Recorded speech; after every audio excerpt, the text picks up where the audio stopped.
Hello everyone and welcome to Skillcapped. I'm Notorious Dub, and in Valorant we have one of the more difficult to learn and control spray patterns and recoil control mechanics that make everyone believe that winning extended fights is random, when in reality it's the people that master the unique mechanics that set themselves apart and skyrocket themselves to the rank where they deserve to be. Which is exactly why today I'm going to be covering the most common mistakes people make when they're learning to control recoil and spray patterns and all of the niche tips and tricks that come along with it. That way you can up your game and stop relying on RNG to win gunfights and start finishing off those extended fights to help you win a ton more games and get you to the rank you deserve to be at. But as always, before we get too deep into the video, we have to start with our question of the day. And today I want to ask you guys, what's your favorite skin in Valorant? Now for me, I love the Reaver Vandal. It just hits different. Whenever you start stacking up those kills, that ping sound is so satisfying. And it honestly feels like I'm better at fighting when I'm using the skin, even if it's just a placebo. But I know other skins have huge followings and people love them as well, which is exactly why I want to hear from you. So let me know in the comments down below. What is your favorite skin in Valorant right now? Alright, so the first biggest thing to realize is that Valorant has a randomized spray pattern across all guns, whereas games like CSGO, which is where a ton of you guys come from, they have a completely standardized spray pattern for each weapon that you can learn almost perfectly. And when I say randomized spray pattern, I mean both on the horizontal plane and the vertical plane, making it very inconsistent on what the spray pattern looks like, and also very randomized when trying to learn spray patterns because the bullets are flying to different areas at the same parts of the spray as before. So with this randomized spray pattern increasing my time to kill, why should I even try to learn recoil control and spray patterns? Well, even in light of all the negatives I've talked about, spraying enemies down is crucial to the game, and it's where the majority of your kills are actually going to come from, unless you're just a one-tap headshot machine. And not to mention, spraying down for kills is often a lot easier than focusing on going for tap kills because you're getting more bullets off, getting tags to slow the enemies down, and pumping out consistent damage. So if you're the second man entering the bomb site, you should be spraying as much as possible. And luckily for us, the recoil and spray patterns are actually very straightforward when it comes to being able to control them consistently. It's just different than in any game we've seen so far.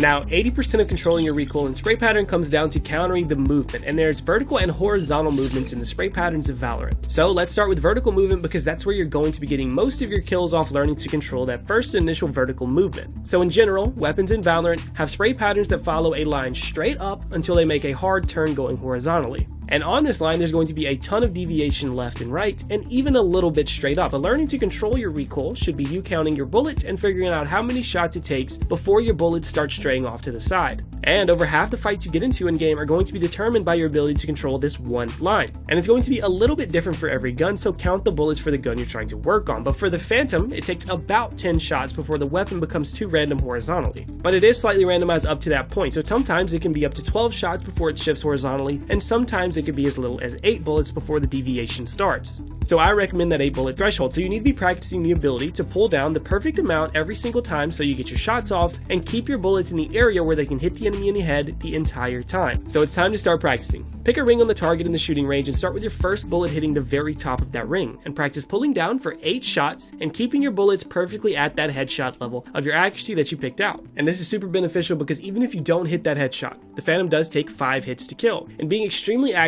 with 8 every burst is going to skyrocket your win percentage in duels because you only need to hit 5 out of 8 shots. But after those 8 to 12 bullets that you fire, your bullets will stabilize and stay at that level vertically, which should be headshot level optimally if you're putting it correctly. For all spray bullets afterwards, it will stay at that headshot level, so pause after those bullets stabilize and practice again.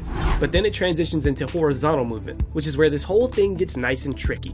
Now with horizontal movement, the RNG factor starts to take a little bit more of a foothold, and when you reach that peak vertical recoil threshold, the bullets, for almost all guns, immediately go to the right of your crosshair and quickly back left. Once again, for the Phantom, there are going to be 2 or 3 bullets that shoot to the right of your crosshair, and then it pulls hard back left. So the next step for practice, what you're going to want to do is practice that transition from vertical recoil control to that first spread of horizontal recoil control to the right. So once you're comfortable controlling that initial vertical movement, extend the amount of bullets that you're shooting in your spray pattern by about 4. So you get to the point where it's pulling back left again, and then reset your spray and do it again, over and over, so you can ingrain that in your muscle memory until it becomes a natural movement every time you spray. This is going to take you from about 8 accurate bullets to about 12, and only needing to hit 5 bullets out of 12 instead of 5 bullets out of 8 is going to be extremely consistent whenever you get in those slightly extended traits. But then the bullets are going to start swaying left and right sporadically until you run out of bullets in your magazine. And that's when we get into the biggest advantage that pros and top tier players have over the general player base. They know how to read the recoil instead of control it. Now it is imperative to practice controlling your recoil the traditional way we talked about of counting bullets before you move on to this more difficult but way more efficient form of recoil control, because you will already have a foundation to build upon and you don't actually have to think and react. It's just a muscle memory thing that you're doing every time.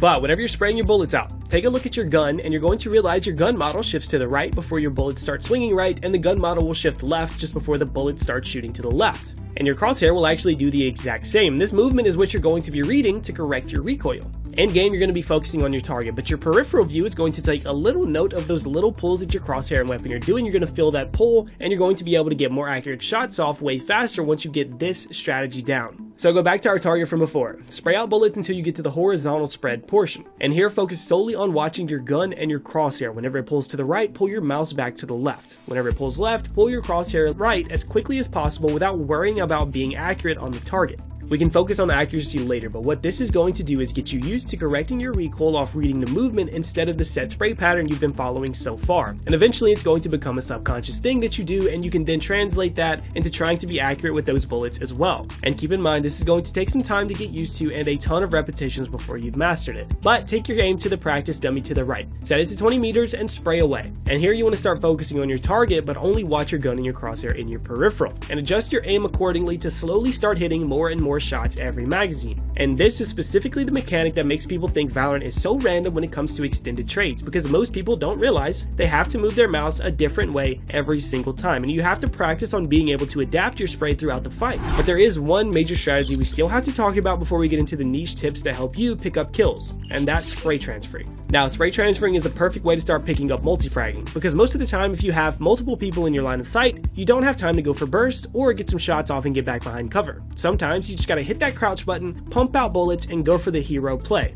And if you've gone through the steps I talked about earlier, then you already have a strong foundation to start to learn with, and you can now pivot that into spray transfers and multi-kills with ease. Now, the entry level of spray transferring is realizing that once your bullets hit their maximum height of recoil, it's going to stay there. So you can essentially just swipe your gun across the enemy's head and hope to hit a bullet to snag that kill very quickly. And close range, this is actually super effective because the odds of one bullet hitting is crazy high with the fire rate of the Phantom as long as you have it at headshot level. And it also works pretty well for the Vandal too. So plant your feet, finish off that first kill, and keep your mouse on the same horizontal plane whenever you swipe your gun across the enemy's head over and over until you snag the kill. But of course, we do want to start adding consistency and accuracy to our shots. So go back to the shooting range, set up the practice bots to all be there, and pick out 2 or 3 that you're going to focus on specifically spray transferring to. Start by aiming at the head of the first enemy or flick to them, pick up the kill, and immediately, while keeping your mouse button pressed down, flick to the next enemy while controlling your recoil. Pick up the kill and do the exact same thing for the next enemy. But you should have that muscle memory ingrained. As soon as you get to the max height of vertical recoil, you're going to start moving it left and right instead of up and down. You should already have that ingrained. But keep in mind, these flicks should be the fastest flicks you can possibly muster, because you don't want to take your time swapping to the next enemy, get a few shots off in transition, and end up losing your recoil control where you actually were and completely whiff those shots. Optimally, you want to swap targets with 1 or 0 bullets being fired off in the transition time. That way your bullets are going exactly where you hit that last enemy at. This is also because the quicker you get your cursor on the enemy, the faster you can get lucky and get a quick hit off, and the faster you're going to be able to adjust that recoil and snag the kill in the meantime. And once you're somewhat comfortable with that, focus on swapping off of your target immediately by predicting when you're going to pick up the kill so you waste even less bullets. And to mix it up even further, you can focus on getting kills with body shots so you make the spray transfer that little bit more difficult. Also, don't be scared to pick out a 4th and 5th bot to spray transfer to, because 5 kills with 1 clip is going to be the ultimate goal for spray transferring.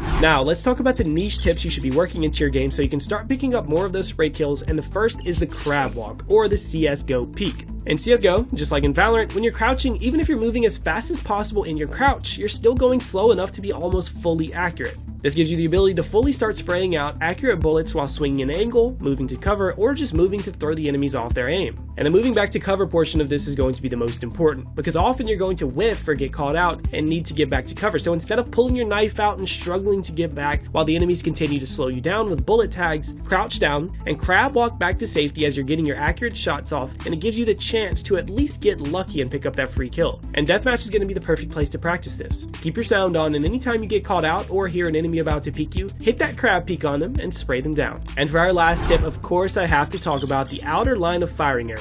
And if you're a beginner or just someone who struggles with spray downs, go to your outer line crosshair setting. Keep the dot kinda small so it doesn't affect you too much in the normal gameplay, but set the outer line offset to the max and turn firing error on. What this is going to do for you is give you a visual that tells you exactly where the max firing firing area is going to be for the Phantom and the Vandal. So whenever you're unsure why your bullets aren't hitting, or whenever you reach that max recoil vertically, you have something on the screen that shows you exactly where your bullet's going to be going. Now keep in mind, it is going to be inaccurate left and right, just like your normal crosshair, but it will be close. And for those long distance fights, this dot is going to be perfect for the Vandal, but it's going to be very slightly above where most bullets are going to be going for the Phantom, meaning you want the dot right at the top of their head if you're using the Vandal, or just above it with the Phantom. But this is one of those perfect tips that's very low effort. You can do it right now, but it's not too distracting on the screen, but it gives you that immediate benefit, allowing you to initially start winning more of those fights if you already struggle with this. But what do you guys think about spraying in Valorant? And what's your biggest struggle or thing that you like about it? Let me know in the comments down below. As always, I want to thank you for spending this little bit of your day with us, and I'm Notorious Dub, signing off.